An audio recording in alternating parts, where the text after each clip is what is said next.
Hi, this is Mark News from Plant Talk Radio. Thanks for subscribing and listening to our podcast, Your Gardening Questions from Plant Talk Radio. If you have a gardening question you'd like our host Fred Howard to answer, send him an email. The email address is fred@planttalkradio.com. Now for today's question. I have a question regarding knockout roses. Okay. I have several knockout rose bushes in my landscaping, and for the last 2 years, they don't bloom. I get just a few roses here or there. The bushes are very healthy looking, very nice size and everything, but I can't get blooms. What do I need to do to get my knockout roses to bloom? Marianne, I don't know. That's an uncommon thing. My knockouts, one of which is in deep shade, they're not supposed to grow there, but it does come along kind of a humble situation. And then the yellow and the pink that are out in the sun, more sun at least, are in full blazing glory right now. And they have, repeated through the summer.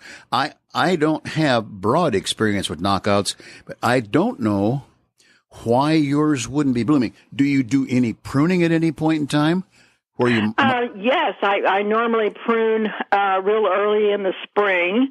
I never know whether you're supposed to do it late in the fall or early in the spring. I usually end up actually I've done it both times, but usually early in the spring. I deadhead what rose blooms, that there are there.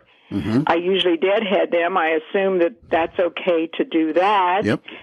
And I use, once in a while, I use Miracle Grow on them, applying it, only to the ground right around the base of the rose bush.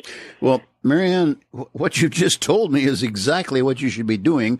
I tend to favor the spring cutback for two reasons. One, I don't want to take a chance of like right now, if you had pruned them last week and we get 5 days of 80 degrees, they would, internally at least, they would try to grow again, not be prepared for hardening off for the winter. So I always wait till spring because even knockouts can be killed back some and sometimes quite a bit.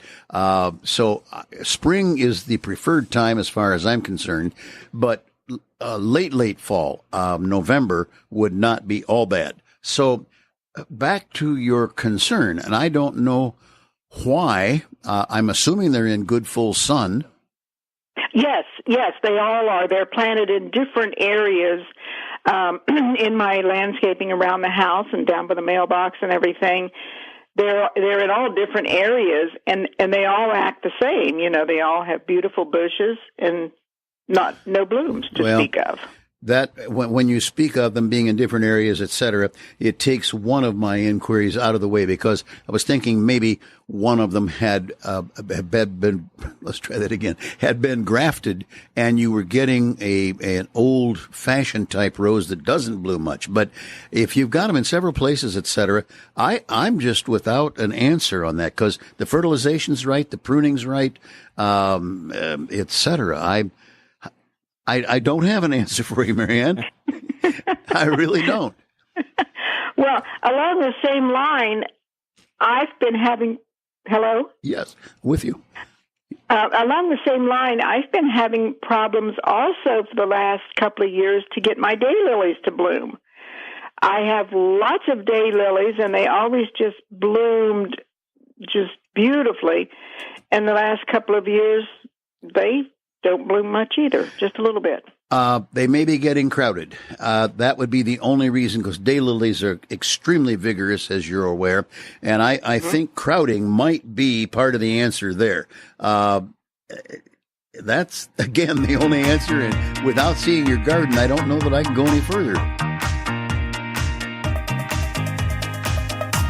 Hey, thanks again for listening to our podcast. Be sure to subscribe to our other podcasts as well, the Plant of the Week podcast and the Plant Talk Radio podcast, all on iTunes or your favorite podcast player.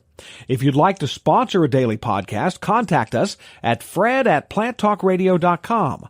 To find out more about Fred Howard and Plant Talk Radio, visit our website, planttalkradio.com. Circle270media.com.